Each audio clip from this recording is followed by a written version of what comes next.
Hi, I'm Justin. And I'm Aaron, and we're Royal Tongues and Like A Parrot Productions.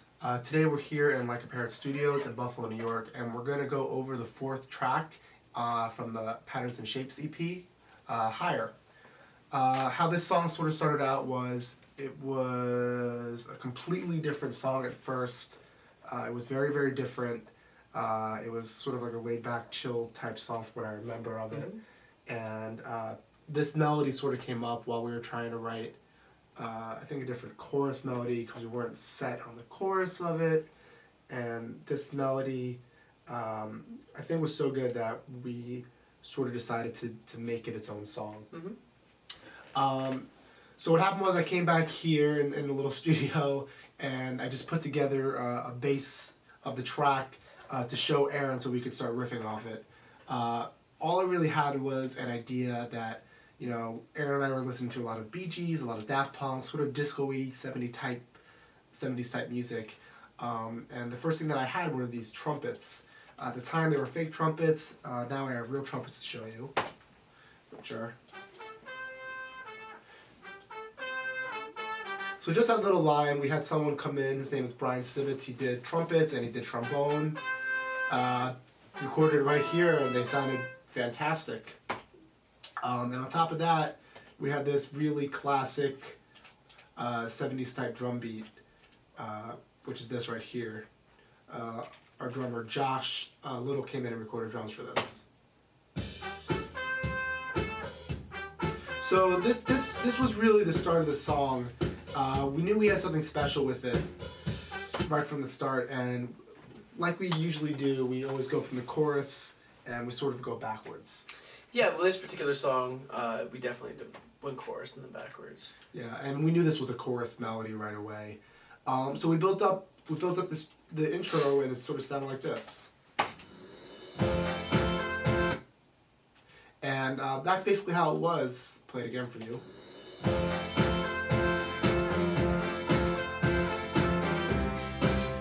So we had this really great groove going to it. We had that guitar, that sort of I forgot his name, Neil Rogers type guitar in there that before I recorded that guitar, I listened to all of his music for a week straight to try and figure out a guitar line just for that song. I'll single it out for you really quickly. One of my favorite parts of the song. Thank you. And what I listened to a couple of interviews with him, and he basically said like his guitar parts were always about supporting everything, never being in the front, never being in the back, but it was something that if you took it out, you knew it wasn't there, the song wasn't the same. And it's just a little groove, and then it's got the little lick at the end. And if it's not there, it loses it. The other cool thing that we did in the song was in the pre-chorus with these little pitch-shifted O's. While I find it, Aaron, why don't you talk about why we did that? Yeah, I mean, when we discovered, back when we were doing Awkward Arm, we had discovered that the pitch shifting was actually something that we were fond of, that we thought could really bridge together the organic elements as well as the electronic elements. So I thought that maybe bringing those back, and especially in a call and response way, similar to Awkward Arm, it kind of, on one piece of work like the EP, it just made that song that much closer, and that tied the rest of the songs together. So yeah, I think these are them right here. Let's find out.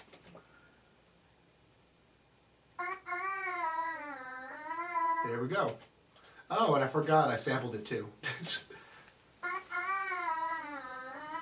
So what we did there was we set up a microphone in here, and we sort of went sang it low. Oh, that little thing that I'm singing really horribly right now.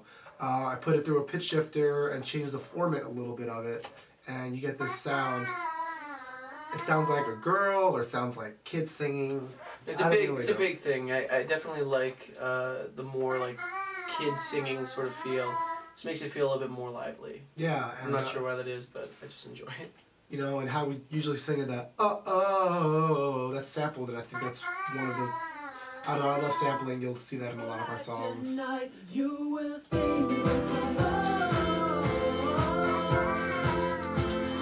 gives it this 90s vibe that it doesn't have unless you do that.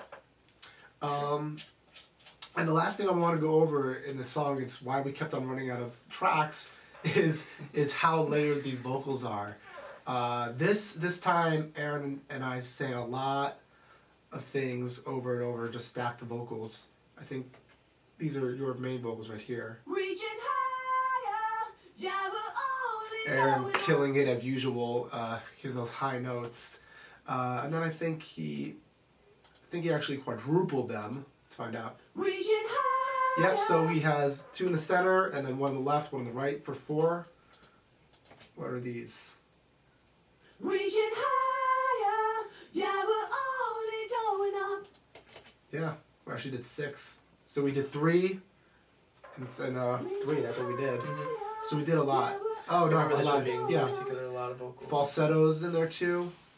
Just filling it out. I think layering is definitely the key. Reaching higher. Low vocals. Yeah, we're only going up. And then a whole bunch of falsettos down here. Reaching higher. Yeah, we're only going up. So in here, it's me doing falsettos, Aaron's doing falsettos, Aaron singing full, Aaron singing low. There's a lot of vocals, and the weirdest thing is, if you take any of them out, it's just not the same.